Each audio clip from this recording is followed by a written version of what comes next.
Hello everyone, welcome to Anju's academy. So guys, ఎవరైతే different kind of electrical competitive exams prepare అవుతుంటారో, like మన AE exam కావచ్చు, SSC JE, RRB JE కావచ్చు, అదేవిధంగా sub engineer కావచ్చు, JLM కావచ్చు, ఈవెన్ మనకు ఆర్ఆర్బి ఏఎల్పి ట్రేడ్ సిలబస్లో కూడా మన ఎలక్ట్రికల్ ఉంటుంది. ఈవెన్ మీరు గేట్ ఎగ్జామ్ ప్రిపేర్ అయినా, సింపుల్గా చెప్పాలంటే ఎనీ ఎలక్ట్రికల్ ఎగ్జామ్ రాసే వాళ్ళకి మన ఎలక్ట్రికల్లో స్విచ్ గేర్ అండ్ ప్రొటెక్షన్లో డిఫరెంట్ కైండ్ ఆఫ్ కాన్సెప్ట్స్ ఉంటాయి. అందులో మీకు సర్క్యూట్ బ్రేకర్స్ కాన్సెప్ట్స్ నుంచి 4 ఇంపార్టెంట్ సర్క్యూట్ బ్రేకర్స్ ఉంటాయి. ఈ అన్ని రకాల సర్క్యూట్ బ్రేకర్స్ని ఒకే దగ్గర మీరు తక్కువ టైంలో రివైజ్ చేసుకునే విధంగా నేను ఒక టేబుల్ ప్రిపేర్ చేశాను. సో దానికి సంబంధించి ఇక్కడ ఒకసారి డీటెయిల్గా చూద్దాం. సో ఈ సర్క్యూట్ బ్రేకర్స్ మనకి ఎయిర్ సర్క్యూట్ బ్రేకర్స్ ఉంటాయి, ఆయిల్ సర్క్యూట్ బ్రేకర్స్ ఉంటాయి, SF6 సర్క్యూట్ బ్రేకర్స్ ఉంటాయి, అండ్ వాక్యూమ్ సర్క్యూట్ బ్రేకర్స్ ఉంటాయి. సో వీటికి సంబంధించిన ఫండమెంటల్, అందులో యూజ్ చేసే మీడియం ఏంటి, అదేవిధంగా వాటి వర్కింగ్ ప్రిన్సిపల్ ఏ విధంగా ఉంటుంది, వాటి యొక్క application, voltage ranges, advantages, disadvantages, general common application uses, ఇవన్నీ కూడా ఈ పర్టికులర్ వీడియోలో చూద్దాం. ఫస్ట్ మనకు ఎయిర్ బ్లాస్ట్ సర్క్యూట్ బ్రేకర్స్ ఉంటాయి. జనరల్గా ఎయిర్ సర్క్యూట్ బ్రేకర్, ఇందులో మనకి వర్కింగ్ అనేది arc is extinguished by blowing compressed air or using an air blast. ఈ బేసిస్ మీద మనకు అక్కడ వచ్చిన ఆర్క్ని ఎక్స్టెండ్ చేయడము. అందులో యూజ్ చేసే మీడియం ఏంటి, మనం జనరల్గా ఎయిర్ యూజ్ చేస్తాము. ఆ ఎయిర్ ఛాంబర్ నుంచి ఎయిర్ని బ్లాస్ట్ చేయడము, ప్రెజరైజ్డ్ ఎయిర్ యూజ్ చేసుకొని దాన్ని ఎయిర్ని స్క్వెంచ్ చేస్తాము, ఎయిర్ ఎక్స్టెన్షన్ చేస్తాము. దీని యొక్క వోల్టేజ్ లెవెల్స్ మనకు ఇంపార్టెంట్. 15 kV వరకు, అప్ టు 15 kV వరకు మనం దీన్ని యూజ్ చేయొచ్చు. దీంట్లో ఉండే fundamental advantages, simple construction, low maintenance, safe for indoor use. అదేవిధంగా disadvantages, limited to low and medium voltages ranges మాత్రమే, నాయిసీ ఆపరేషన్ ఉంటుంది. అదేవిధంగా దీన్ని జనరల్గా ఇండస్ట్రియల్, కమర్షియల్ పర్పస్లో దీన్ని కామన్గా వాడుతూ ఉంటాం. తర్వాత ఆయిల్ సర్క్యూట్ బ్రేకర్, క్లియర్. ఇందులో ఆయిల్ సర్క్యూట్ బ్రేకర్లో మనం యూజ్ చేసే మీడియం వచ్చేసి జనరల్గా ఆయిల్ యూజ్ చేస్తూ ఉంటాము. సో ఇందులో ఆయిల్ యూజ్ చేస్తాము. అదేవిధంగా ఇందులో ఆర్క్ ఎక్స్టెన్షన్ చేయడానికి మనము ఇందులో ఆయిల్ని మనం యూజ్ చేసి, ఆయిల్ని different kind of minimum oil circuit breaker ఉంటుంది, మ్యాక్సిమం ఆయిల్ సర్క్యూట్ బ్రేకర్ ఉంటుంది. అందులో మనం ఆయిల్ని యూజ్ చేసి దాన్ని ఆర్క్ని తగ్గిస్తూ ఉంటాము. దీని యొక్క యూసేజ్ వచ్చేసి మనకు 220 kV, అప్ టు 220 kV వరకు దీన్ని యూజ్ చేయొచ్చు. High dielectric strength of oil, suitable for high voltages. So oil యొక్క డైఎలక్ట్రిక్ స్ట్రెంత్ హై ఉండడం వల్ల ఇది హై వోల్టేజెస్లో సూటబుల్ అవుతుంది. అండ్ ఇందులో డిసడ్వాంటేజెస్ వచ్చేసి, ఇక్కడ ఆయిల్ అనేది ఫ్లేమబుల్ ఉంటుంది, అదొక్కటి మనకు.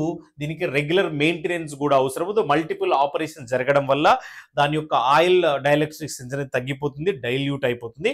పీరియాడికల్ మనకు మెయింటెనెన్స్ అనేది కంపల్సరీ అవసరం. దీన్ని మనం పవర్ డిస్ట్రిబ్యూషన్స్ అండ్ ట్రాన్స్మిషన్ సిస్టమ్స్లో దీన్ని ఎక్కువగా వాడుతూ ఉంటాం. తర్వాత మనకు SF6 సర్క్యూట్ బ్రేకర్స్లో మనం యూజ్ చేసే మీడియం వచ్చేసి SF6 వాడతాము దీంట్లో. అండ్ అదేవిధంగా దీని ఆర్క్ ఫెన్సింగ్ కూడా మనము, మీరు SF6 సర్క్యూట్ బ్రేకర్లో చూస్తే మనకు ఈ SF6ని కంటైనర్స్ ఏదైతే ఉంటాయో ప్రెజరైజ్ ఛాంబర్ నుంచి దానికి పంపించేసి, ఈ SF6లో కూడా మనకు different type of circuit breakers ఉంటాయి.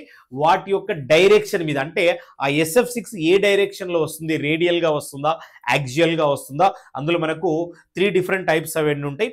సో వాటిని బేస్ చేసుక, బట్ జనరల్గా అందులో అన్నిట్లలో యూజ్ చేసేది SF6. వాటి యొక్క డైరెక్షన్ మాత్రం మారుతూ ఉంటుంది.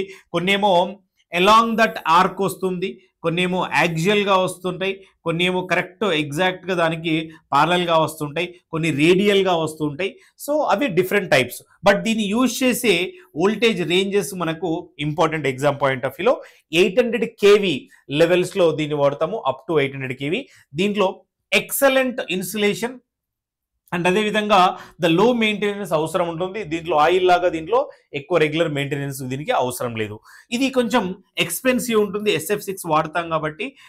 And environment concerns due to the SF6 gas వల్ల, అందులో కెమికల్ రియాక్షన్ వల్ల కొంచెం మనకు ఈ ఎన్విరాన్మెంటల్ ఇష్యూస్ అయితే ఉండడానికి అవకాశం ఉంటుంది. దీన్ని జనరల్ పవర్ గ్రిడ్స్, సబ్స్టేషన్స్లో వాడుతూ ఉంటాం, బికాజ్ హయ్యర్ వోల్టేజెస్ లెవెల్స్లో ఉంటుంది. దీనేమో నార్మల్ ట్రాన్స్మిషన్ డిస్ట్రిబ్యూషన్స్ లైన్స్లో వాడుతూ ఉంటాం. తర్వాత మనకు వాక్యూమ్ సర్క్యూట్ బ్రేకర్లో మనం యూజ్ చేసే మీడియం వచ్చేసి వాక్యూమ్ అయితే ఉంటుంది. దీనికి సంబంధించి ఆర్క్ ఎక్స్టెన్షన్ వాక్యూమ్ ద్వారానే జరుగుతుంది. మీరు ఒకసారి ఈ పర్టికులర్ ప్రతి సర్క్యూట్ బ్రేకర్ కూడా ఒక కన్స్ట్రక్షన్ అవన్నీ ఉంటాయి కదా. జనరల్ కన్స్ట్రక్షన్, వర్కింగ్ ఇవి వెరీ సింపుల్ అండి. మనం గుర్తుపెట్టుకోవాల్సింది వీటి యొక్క అప్లికేషన్, అడ్వాంటేజెస్ ఇవన్నీ గుర్తుపెట్టుకోవాలి. దీంట్లో వోల్టేజ్ వచ్చేసి మనకు అప్ టు 72 kV వరకు దీన్ని వాడుతూ ఉంటాము. దీని లాంగ్ లైఫ్ ఉంటుంది అండ్ వాక్యూమ్ కాబట్టి లో మెయింటెనెన్స్ ఉంటుంది. ఎలాంటి ఫైర్ రిస్క్ ఇలాంటివి ఏమి ఉండదు. అండ్ దీనికి హై ఇనిషియల్ కాస్ట్ ఉంటుంది. Limited to the medium voltages మాత్రమే ఉంటుంది. దీన్ని ఇండోర్ కానీ అవుట్డోర్ కానీ ఎక్కడైనా కూడా యూటిలైజ్ చేసుకోవచ్చు. సో ఈ విధంగా కంప్లీట్ సర్క్యూట్ బ్రేకర్స్ అన్ని కూడా ఒకే దగ్గర దానికి సంబంధించిన ఇంపార్టెంట్ ఫండమెంటల్ పాయింట్స్ అని చూసాము. ఇదే విధంగా not only the circuit breaker, different kind of concepts, different type of subjects ని తక్కువ టైంలో ప్రాపర్గా ఎక్కువ కాన్సెప్ట్స్ కవర్ అయ్యే విధంగా, రివిజన్ చేసే విధంగా మనం ఇలాంటి మైండ్ మ్యాప్స్ కావచ్చు, ఇలాంటి టేబుల్స్ కావచ్చు, ఇంపార్టెంట్ ఫార్ములాస్ అన్ని ఒక దగ్గర డిస్కస్ చేసే విధంగా డిఫరెంట్ కాన్సెప్ట్స్ మీద మనం షార్ట్ నోట్స్ అవన్నీ ప్రిపేర్ చేస్తున్నాం.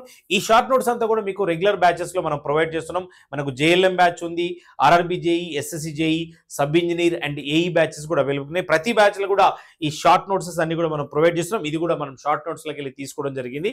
సో ఇవన్నీ కూడా మీకు కావాలి అంటే అంజూస్ అకాడమీ యాప్ డౌన్లోడ్ చేసుకుని డెఫినెట్ గా మీరు ఏదైనా కోర్సు పర్చేస్ చేసుకుంటే డెఫినెట్ గా అవన్నీ కూడా వస్తాయి. బట్ ఏ కోర్సులో మీరు జాయిన్ అయినా the best content, quality content, affordable prices లో ఉంటాయి. బట్ పక్కా జాబ్ క్రాక్ చేసే విధంగా మీకు కావాల్సిన పర్సనల్ గైడెన్స్ మనం అంజూస్ అకాడమీ చూస్తున్నాం కాబట్టి ప్రతి ఒక్కరు కూడా యూటిలైజ్ చేసుకోవాలి. Right guys, thank you.